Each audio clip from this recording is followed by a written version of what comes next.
Today I want to talk about one of the more obscure Pokemon spin-off games. Yet, it's the Pokemon game that holds the biggest place in my heart, Pokemon Conquest. Instead of the core Pokemon gameplay where you are a trainer that goes on to explore the world, defeat gym leaders and become the champion, Pokemon Conquest does something entirely different, which greatly appealed to me as a kid and even now as an adult. Pokemon Conquest introduces the concept of using Pokemon during war. You are dropped into a new strange world called Ransei. Ransei is a region divided by many different warlords, and you are in control over this one down here. Over the course of the main campaign, you need to consolidate control over neighboring kingdoms, build up your army of warlords, and push further and further. But in this process, you come across another ambitious warlord on the east of the island, Nobunaga. Nobunaga is attempting to conquer all of Ransei. Why? Because the one that unifies the continent will also be the one to meet and tame God himself. And this power is what Nobunaga seeks. While you start your journey in the west of Ransei, Nobunaga is building up his strength in the east. And before long, most of Ransei's kingdoms are in the hands of either you or Nobunaga. The conclusion to the main storyline has you gain the upper hand over Nobunaga, slowly driving back Nobunaga control over the east, before finally pushing him all the way back to his final kingdom. After defeating Nobunaga himself, you have now unified Ransei and you get to meet God.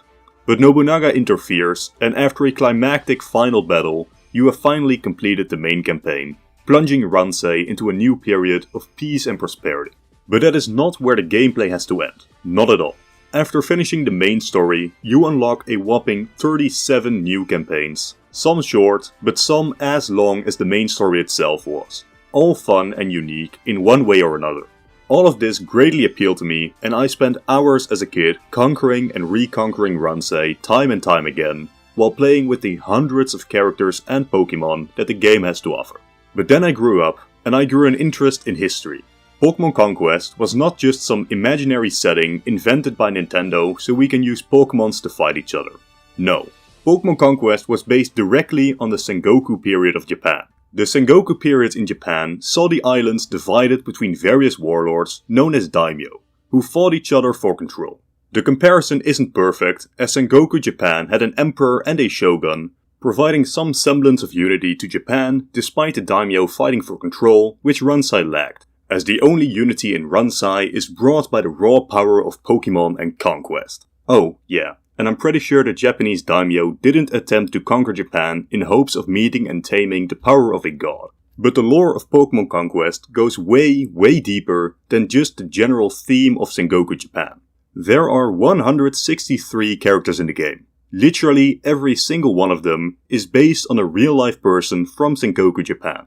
In today's video, I want to explore some of the amazing stories captured by Pokemon Conquest and their real-life counterparts. The biggest and most obvious comparison is between the game's Nobunaga and Oda Nobunaga of our own timeline, although the visual similarities aren't that striking. Oda Nobunaga was a daimyo of a small realm in Sengoku Japan, this red one down here to be exact. Nobunaga would face an invasion from their larger neighbor, the Imagawa clan, which had plans to march on Kyoto, the seat of the Japanese emperor, and become the dominant warlord of Japan. But Nobunaga would manage to defeat this invasion and establish himself firmly as the leader of the Oda clan. Afterwards, he could begin to look outwards. He would strike north into the Saito clan, and then west, capturing Kyoto. Nobunaga would face a couple of setbacks, but for the most part, he would continue to consolidate power over central Japan, establishing himself as the most powerful warlord in Japan, becoming known as the first great unifier of Japan, surely set to reunite all of the islands under his banner. But unexpectedly, Nobunaga was then killed after a betrayal by one of his most trusted generals, Mitsuhide, who we will meet again later on in this video. The death of Nobunaga would mean that he, obviously, couldn't complete the unification of Japan himself. This story is adapted in Pokemon Conquest by initially painting Nobunaga as an ambitious and ruthless warlord seeking to unite Ransei under his control for selfish and power-hungry reasons. After Nobunaga is defeated, however, Nobunaga reveals his true intentions. He did not seek to unify Ransei for selfish or power-hungry reasons. Instead, Nobunaga had seen the chaos and devastation in Ransei caused by the division of the continent between rival warlords. This had turned Pokemon from partners to kind and loving humans to weapons of war and destruction. Nobunaga's ambition to unify Ransei was to end the endless conflict raging the continent, not to pursue personal glory or power. But Nobunaga never got to accomplish his ambition either way, as in opposition to Nobunaga stands you, or if you prefer to play as the superior character design, you. Like mentioned at the start of the game, you begin the game as the Warlord of Aurora, the kingdom down here, and you find yourself as the main opposition to Nobunaga's ambitions. There is no direct stand-in for this in real life, as Nobunaga wasn't defeated by a rival daimyo on their own path to Japanese unification, but there is still a real-life figure that works as a stand-in to the hero character. As your partner in crime throughout the main campaign, and the driver of the player's opposition to Nobunaga, is Oichi. Oichi joins your army at the very beginning of the game, and in a surprise turn of events, Oichi reveals that she is Nobunaga's sister, and she has joined your army for the explicit motive to help you take down Nobunaga's conquest plans. Oichi's story is perhaps the most distorted from real life. Oichi really was Nobunaga's sister in real life, but her betrayal and opposition to Nobunaga seems to have no real life roots. Instead, Oichi was married off by Nobunaga to Azai Nagamasa, so Nobunaga could secure an alliance with the Azai clan. This Azai Nagamasa is also where we find the origins for our player character. Despite Nagamasa's marriage to Oichi, and thus alliance to Nobunaga, Nagamasa would oppose Nobunaga's abuse of power and unification plans, and Oichi would find herself stuck between her loyalty to her husband and her loyalty to her brother Nobunaga. The conflict between Nagamasa and Nobunaga would eventually end with a Nobunaga victory, and Nagamasa would commit seppuku, and Oichi would return to the care of her brother. The next prominent character I want to discuss would be Toyotomi Hideyoshi. He was a lowborn who managed to rise the ranks of Japan's military structure, eventually finding himself under Nobunaga, growing into one of his most trusted generals. Following the death of Nobunaga, a struggle for power would erupt between his generals and children, with Hideyoshi managing to come out on top. As the new top dog in Japan, Hideyoshi would manage to complete what Nobunaga started and unify all of Japan, even attempting to go further and conquer Korea and China as well. Hideyoshi would be the second great unifier of Japan, and he would build the framework for a permanently and fully unified Japan. In the game, Hideyoshi too is one of the most prominent characters, only behind the player, Oichi and Nobunaga in terms of importance, but his story is radically changed. He starts the game in control over this kingdom down here. As you may have imagined by proximity to the player character's kingdom, Hideyoshi is the first antagonist of the game, serving as the tutorial for how conquest works. The very first thing that happens in the game is Hideyoshi invading the player's kingdom. After repelling this invasion, you, as the player, launch a counter-invasion, making Hideyoshi's kingdom the very first kingdom to be conquered, opening up more kingdoms for the player to conquer. But Hideyoshi's story in the game is not done. After the player conquered Hideyoshi's kingdom, Hideyoshi would flee to the east, linking up with Nobunaga. When time came for the confrontation between Nobunaga and the player, Hideyoshi can be found as a part of Nobunaga's army in this kingdom. After defeating Hideyoshi here, again, Hideyoshi flees to Nobunaga's side, again. When the player manages to conquer all of Ransei, a final battle erupts between the player's army and the most trusted of Nobunaga's minions, which does include Hideyoshi. Hideyoshi is also where I want to introduce a mechanic that's present in the game: evolution. No, not evolution of Pokemon, evolution of Warlords. Every single Warlord in the game has a preferred Pokemon that they can become partners with. In Hideyoshi's case, this is the Chimchar line. When using the right Pokemon with the right Warlords and they reach a high enough level, some Warlords can evolve. Most Warlords only have two stages, the basic version and the evolved version. Only 2 Warlords in the entire game break that trend. The player character, obviously, and Hideyoshi. Even Nobunaga, the great antagonist of the game, only has one evolution. Another cute Easter egg to show the link between the 2 great unifiers, Nobunaga and Hideyoshi, is in their ideal Pokemon. There are a couple of legendary Pokemon in the game, which only a single Warlord can link with. Nobunaga has Zekrom and Hideyoshi has Reshiram, and for anyone unaware, Reshiram and Zekrom form a legendary duo, with Reshiram representing Yang and Zekrom representing Yin. But let's meet a couple more Warlords. Nobunaga's main kingdom is called Dragonor up here. Surrounding his kingdom are his 3 most trusted subjects, Ieyasu, Mitsuhide and No. These are the kingdoms that first fell victim to Nobunaga's ambitions, and they would all become content to serve under him. In the story of the game, these are the 3 final warlords that the player needs to defeat before reaching Nobunaga himself, and these 3 warlords join the final battle as part of Nobunaga's army. These 3 characters are all very interesting and important in real life as well. Lady No was the wife of Nobunaga in real life, but despite the historical record being very incomplete in regards to Lady No, it seems like the relation between Nobunaga and No was weak, with their marriage mainly a political move made by Nobunaga's father. Lady No never gave Nobunaga any children, and it is believed that she may have been infertile. Lady No does, however, have a cool collection of speculation surrounding her character. Lady No may have been initially a spy married off to Nobunaga for the purposes of sending information back to her father, a rival daimyo. Nobunaga allegedly figured this out and purposefully gave No false information about her father's most trusted servants planning to betray him. This led to No's father executing both of them, weakening his own court massively in the process. There is even a story that No may have initially been married off to Nobunaga for the purposes of No assassinating her own husband, although this is more than likely just speculation. Next up, we have Mitsuhide. In real life, Mitsuhide had joined Nobunaga's army, becoming one of Nobunaga's most trusted generals. He joined and led many campaigns under Nobunaga, but eventually the relationship soured and Mitsuhide would betray Nobunaga.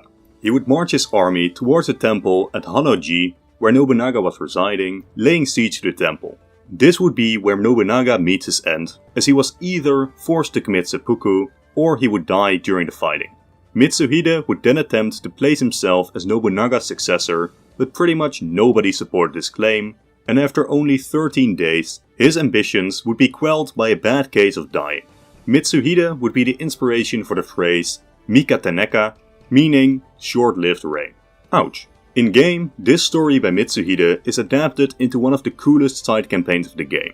When you start the campaign, Nobunaga is already in control over by far most of Ransei, and it looks like Nobunaga will manage to conquer all of it. It is here that Mitsuhide's side story begins, as you begin a rebellion against Nobunaga. And from your minor one kingdom, you have to start to fight back and slowly but steadily take back control of Ransei from Nobunaga, eventually managing to defeat Nobunaga and destroy his dreams of domination. This is a nice nod towards Mitsuhide's real-life portrayal of Nobunaga, but in-game, Mitsuhide's motivations are noble, as Mitsuhide is afraid of Nobunaga's ambitions with the unified Ransei, while in real life, Mitsuhide seemed to be mostly driven by personal ambition. Then finally, the 3rd trusted warlord is Ieyasu. Tokugawa Ieyasu would be the 3rd and final great unifier of Japan in real life.